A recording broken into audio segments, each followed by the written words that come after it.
माझं तर मत असं आहे की मराठीसाठी आणि महाराष्ट्राच्या हितासाठी अगदी किरकोळ भांडणं, तुम्ही बाहेर गेल्यानंतर बातम्या वाचल्यानंतर कळेल मी किरकोळ भांडणाचा संदर्भ काय आहे.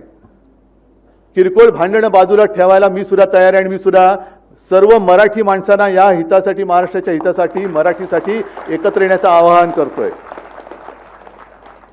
पण माझी अट एक आहे की जेव्हा आम्ही लोकसभेच्या वेळेला सांगत होतो की अरे महाराष्ट्रातनं गुजरातमध्ये हे सगळे कारभार घेऊन जात आहेत, उद्योग घेऊन जात आहेत, तेव्हाच जर का विरोध केला असता तर आज ते सरकार तिकडे बसलं नसतं.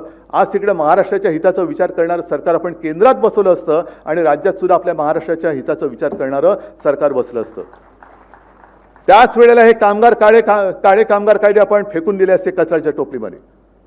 पण तेव्हा पाठिंबा द्यायचा, आता विरोध करायचा, मग परत तडजोड करायची, हे असं नाही. महाराष्ट्राचं हित, मग त्याच्या आड जो कोणी येईल त्याचं स्वागत मी करणार नाही, त्याला मी घरी बोलवणार नाही, त्याच्या घरी मी जाणार नाही, त्याचं आगत स्वागत, त्याच्याबरोबर पंक्तीला बसणार नाही, हे पहिले ठरवा आणि मग महाराष्ट्र हिताच्या गोष्टी करा. बाकी आमच्यातली भांडणं मी आज सांगतो, जी काय भांडणं माझ्याकडनं नव्हतीच कोणाशी, मिटून टाकली, चला, पण पहिले हे ठरवा महाराष्ट्राचं हित.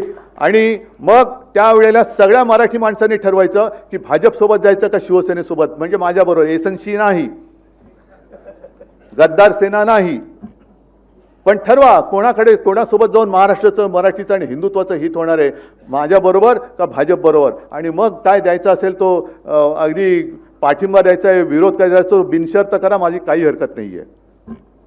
महाराष्ट्राचं हित ही एकच शर्त आहे माझी. पण मग बाकीच्यांना, ह्या चोरांना गाठी भेटी आणि कळत नकळत पाठिंबा किंवा त्यांचा प्रचार करायचा नाही. ही पहिली शपथ घ्यायची छत्रपती शिवाजी महाराजांची आणि मग टाळी देण्याची हळी द्यायची.